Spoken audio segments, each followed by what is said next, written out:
সকাল সকাল ঘুম থেকে উঠে দেখি খুব সুন্দর রোদ্দুর উঠেছে। তাই সকালবেলায় উঠে ফ্রেশ হয়ে ব্রাশ হাতে নিয়ে আগে বেরিয়ে পড়লাম একটুখানি হাঁটতে। আর এখানে হাঁটছি, দেখো চারিদিকে এত সুন্দর রোদ্দুর পড়েছে, দেখতে বেশ ভালো লাগছে জানো তো। আর চারিদিকটা দেখছিলাম, আর চারিদিকটা দেখো কয়েকদিন ছিলাম না, জঙ্গলে একদম ভরে গেছে, পুরো জঙ্গলে জঙ্গল হয়ে গেছে, কিন্তু কিছু করার নেই, এখন এসেছি, এখন পরিষ্কার পরিচ্ছন্ন করব। তো যাই হোক, ভিডিওর মাধ্যমে তো অনেক কথা হবে, গল্প হবে। চলো প্রথমে আমার পরিচয়টা দিয়ে নিচ্ছি। শুভ সকাল আমার প্রিয় বন্ধুরা, সকলে কেমন আছো? আশা করছি যে যেখান থেকে আমার এই ভিডিওটি দেখছো সকলে ভালো আছো, সুস্থ আছো। আর আমরাও খুব ভালো আছি। অরুণাচল প্রদেশের এই ছোট্ট পাহাড়ি গ্রাম থেকে আমি মামনির সংসারে আরও একটি নতুন ব্লগে তোমাদের সবাইকে স্বাগত জানিয়ে তোমাদের সবাইকে সাথে নিয়ে আজকের ব্লগটি শুরু করে দিয়েছি। আমি আশা করছি আজকের ব্লগটিও তোমাদের খুব ভালো লাগবে। ঘড়ির কাঁটায় বেজেছিল সকাল 4:45, আর সকাল 4:45 থেকে আমি তোমাদের সবাইকে স্বাগত জানিয়ে তোমাদের সবাইকে সাথে নিয়ে আজকের ব্লগটি শুরু করে দিয়েছি। যারা নতুন এসেছো, আমার ব্লগটি যদি ভালো লাগে প্লিজ একটি লাইক করে চ্যানেলটি সাবস্ক্রাইব করে আমার পাশে থেকো। আর যারা আগের থেকেই আমার পাশে আছো তাদেরকে আমার অসংখ্য অসংখ্য ধন্যবাদ। তো বন্ধুরা, তোমরা তো দেখলে একটুখানি হেঁটে বেরিয়ে এসে তারপর আমি মুখ টুক ধুয়ে নিয়ে একদম কিন্তু কালকের যে কাপড়গুলো ছিল সেগুলো বাইরে রোদ্দুরে মেলে দিয়েছি। কারণ কি বলো তো, সকালবেলাতেই যেহেতু রোদ্দুর উঠেছে তাই ভাবলাম ওগুলো একটু ভেজা ভেজা আছে, ওগুলোকে মেলে দিই। তাই ওই কাপড়গুলোকে কিন্তু বাইরে রোদ্দুরে মেলে দিয়ে এলাম। মেলে দিয়ে এসে আগে একটুখানি জল খেয়ে নিয়েছি।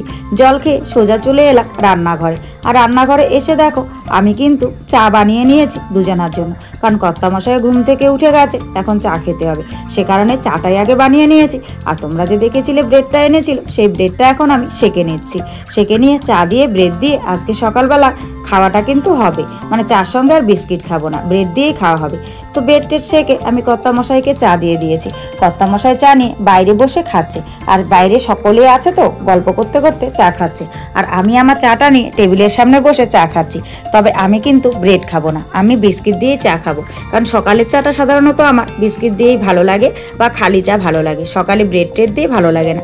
যদিও বা ব্রেড খাই তবে একটুখানি বেলা হলে তারপর খাবো, সে কারণে আমি আর ব্রেড নিইনি, সেঁকে রেখেছি। আর কর্তামশাইকে দিয়ে দিয়েছি, বাদবাকিগুলো শাঁকা অবস্থায় আছে, তো পরে যদি খেতে ইচ্ছা করে তবেই খাবো।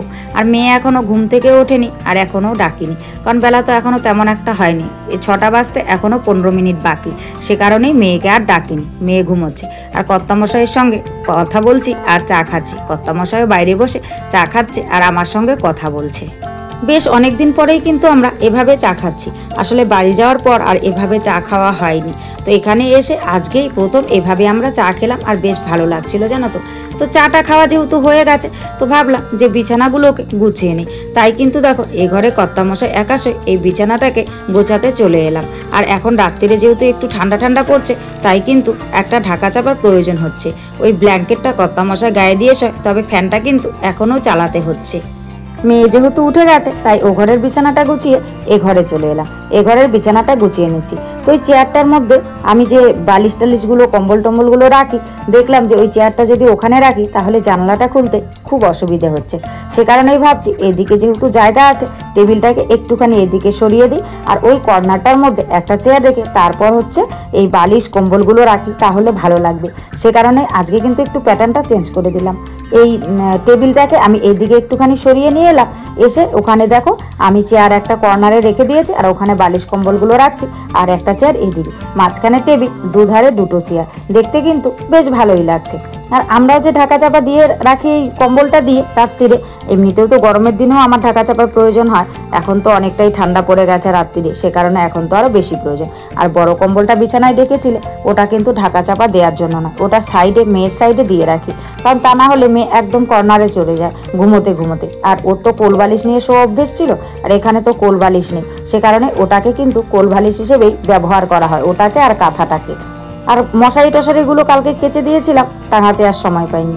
আর কালকে রাত্রে মশারি ছাড়া শুয়েছি, বেশ কয়েকটা দেখি মশার উপদ্রব হয়েছে, বেশ ভন ভন করে ধরছিল, তাই কিন্তু ফ্যানটাকে সারা রাত ছেড়ে রেখেছিলাম, না হলে ফ্যান ছাড়ার কোনো প্রয়োজন ছিল না মশার জন্য। তাই ভাবছি না আজকে আর হেলা করলে চলবে না, সকালবেলাতেই মশারিটা টাঙিয়ে রাখি, তাহলে রাত্রিরে আর ভুল হবে না। সে কারণেই দেখো বিছানা গোছানোর সময় কিন্তু মশারিটাকে সুন্দর করে টাঙিয়ে গুছিয়ে রেখে দিলাম, আর সঙ্গে বিছানাটাকে ঝেড়ে ঝুড়ে সুন্দর করে রেখে দিলাম। তারপর ঘর দোরগুলোকে একটু ঝাড় দেবো, ভাবছি পাপোশগুলোকে রোদ্দুরে মেলে দিই, কারণ আজকে তো কোনো কিছু ধোয়া কাচা করিনি, তারগুলো বেশ ফাঁকা আছে, তো তারগুলোতে মেলে দিই, বেশ সুন্দর করে শুকিয়ে যাবে, তারপর ঝেড়ে ঝেড়ে নিয়ে যাব। ভেবেছিলাম ধুয়ে দেবো, তো আজকে আর ধোবো না, দেখি 2-1 দিন পর, কারণ অনেক ধোয়া কাচা করেছি তো আর ভালো লাগছে না, সে কারণে আর ধুলাম না, ওভাবেই মেলে দিয়ে এলাম। মেলে দিয়ে এসে এখন ঘরগুলোকে সুন্দর করে ঝাড়ু দিয়ে নিই।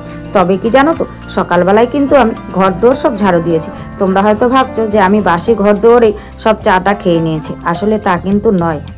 সকালবেলায় যে ঘর দোর উঠান বাড়ি ঝাড় দিয়েছে সেগুলো আর তোমাদের সঙ্গে জানো তো শেয়ার করতে পারিনি, একটুখানি তাড়াই ছিলাম, তাই কিন্তু আর শেয়ার করা হয়নি। তো এখন যেহেতু ঘর দোর সব গুছানো গাছানো কমপ্লিট হয়ে গেছে, আর এরই মাঝখানে মেয়েও স্কুলে চলে গেছে, তাই এখন ভাবছি যে না, এখন আর একটু ঝাটফাট দিয়ে পরিষ্কার পরিচ্ছন্ন করে রাখা যায়। তাই ভেতরের রুমটা আগে সুন্দর করে ঝাড়ু দিয়ে নিলাম, এখন এই রুমটাকে ঝাড়ু দিচ্ছি। আর দেখো তেমন একটা কিন্তু ধুলোবালি বেরোচ্ছে না, আসলে ওই যে সকালবেলায় ঝাড়ু দিয়েছিলাম তো, আর ঝাড়ু দেওয়ার পরে এখনও তেমন একটা বেলা হয়নি, সে কারণেই কিন্তু আর তেমন একটা ধুলোবালি বেরোচ্ছে না। তবে বেরোচ্ছে তো বটেই, কারণ ওই যে পাপোশের মধ্যে ছিল সেগুলোকে ঝেড়ে ঝেড়ে নিয়েছি তো ওগুলোই বেরিয়েছে। তো যাই হোক, ঘরগুলোকে সুন্দর করে ঝাড়ু দিয়ে নিয়েছি, এখন বারান্দাটাকে ঝাড়ু দিয়ে নিচ্ছি। আর দেখো বাইরেটায় এত সুন্দর রোদ্দুর উঠেছে, আর রোদ্দুরের তেজ এত বেশি, এই বারান্দাটার মধ্যে পা রাখা যাচ্ছে না, পা দিলে পাটা পুরো গরম হয়ে যাচ্ছে, মানে এতটাই গরম হয়েছে খালি পায়ে পাই দেওয়া যাচ্ছিল না। সে কারণেই কিন্তু আমি দেখো জুতোটা পরে নিচে নেমে তারপর এগুলো ঝাড়ু দিয়ে পরিষ্কার করছি। আর এই জঙ্গলগুলোর জন্য না আর ভালো লাগছে না। তবে দেখি, এই রোদ্দুরের মধ্যে তো পরিষ্কার করা যাবে না, কারণ কি বলতো, এত রোদ্দুরে পরিষ্কার করতে গেলে একদম নাজেহাল হয়ে যাব, সে কারণে এখন আর পরিষ্কার করব না, দেখি পরবর্তীতে খুব সকালে উঠে পরিষ্কার করার চেষ্টা করব। তো এইদিকে ঝাড়ু দিতে দিতে পাশের বাড়ির এই বোনটা এসেছে আমার কাছে একটুখানি সুপারি চাইতে। আসলে ওদের নাকি সুপারি ফুরিয়ে গেছে, আর ও দেখো ছাতা নিয়ে এসেছে। আসলে এতটাই রোদ্দুরের চাপ, মানে তাপ কি বলবো, সে কারণেই ছাতা নিয়ে আসতে বাধ্য হয়েছে। তারপর ওকে আমি 2 টুকরো সুপারি দিয়ে দিলাম, ও নিয়ে চলে গেল।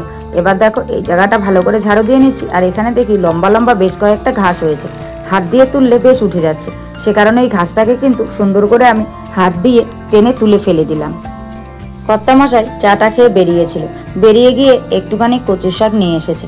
আসলে অনেক দিন যাবৎ কচু শাক খাওয়া হয় না, খেতে নাকি ইচ্ছে করেছে, সে কারণে একটুখানি কচু শাক নিয়ে এসেছে। আর কচু শাকটা বারান্দায় বসে আমাকে কেটে দিচ্ছে, কারণ আমি বলেছি আমি কেটে কুটে কচু শাক রান্না করতে পারবো না, সে কারণে উনি কিন্তু কেটে দিচ্ছে আমাকে। আর এদিকে দেখো আমি ভাত বসিয়ে দিয়েছি। আর জানো তো, আজকে সকালের খাবার হিসেবে কিন্তু ওই পাউরুটি ছিল, অন্য কিছু করা হয়নি। আর এদিকে দেখো ভাত আমার হয়ে গেছে, আলু ভেজে নিয়েছি, এখন কড়াইতে ফুলকপিগুলোকে ভাজছি।